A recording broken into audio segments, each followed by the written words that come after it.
The City of Lost Submarines. The day of the great discovery.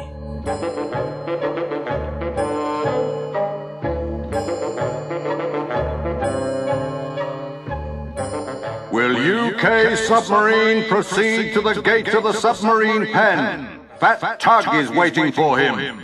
The submarine controller bellowed over the loudspeaker. Goodbye then, sniffed UK. Don't worry, UK. You might be happy at the glue factory. Just think how useful you'll be, powering the glue machines with your engine. And Syrian will take care of you, said B-42, the bathysphere. UK sailed towards Fat Tug and remembered the stories his mother had told him when he was a baby submarine about Syrian, the first submarine ever made. It was said he still patrolled under the sea, helping submarines in trouble. If Syrian were real, UK said to himself, he could stop me going to the glue factory now that I'm too old for the Navy. He'd feel sorry for me. Come on, you, get a move on, grunted Fat Tug. Throwing a heavy chain around UK's tower, he slowly dragged him out to sea. The waves were getting bigger. UK looked up through his periscope and saw black clouds gathering. There's a storm coming. Shouldn't we head back to port? I'm not scared of a few drops of rain, said Fat Tug.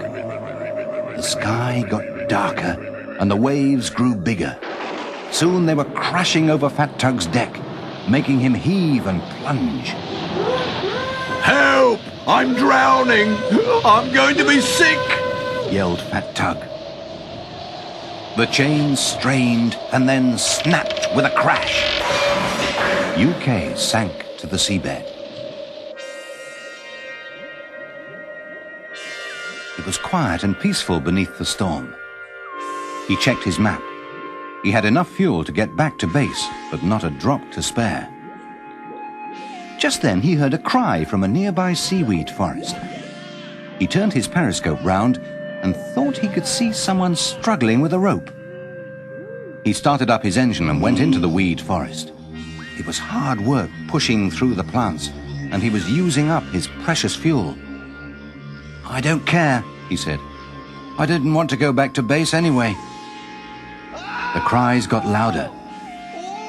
UK saw a small creature grappling with an octopus. It was an octopus's leg he had seen, not a rope. The octopus looked very fierce.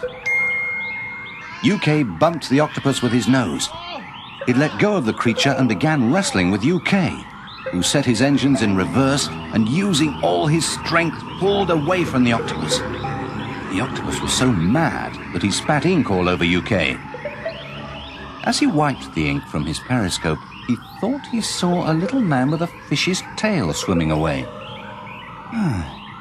It must be the ink on my glass, he thought. UK was tired after his struggle and fell asleep. When he awoke, he felt a tingling all over his metal plates.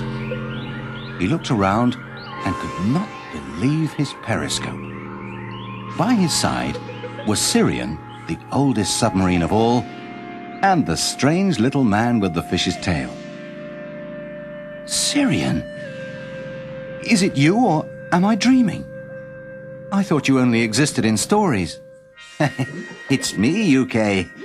My friend Devo told me you'd rescued him from the octopus. Syrian pointed one of his oars at the little man who was grinning from ear to ear. But you've got a tail instead of legs, stammered UK.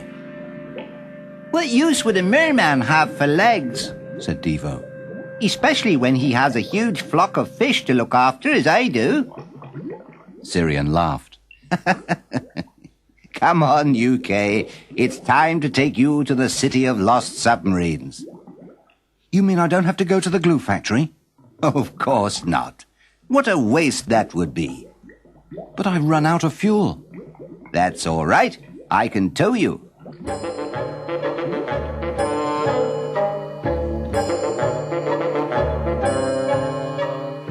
After a while, they came to the top of a reef and looked down. Spread out before them was a whole city. Submarines of all shapes and sizes were sailing between the buildings.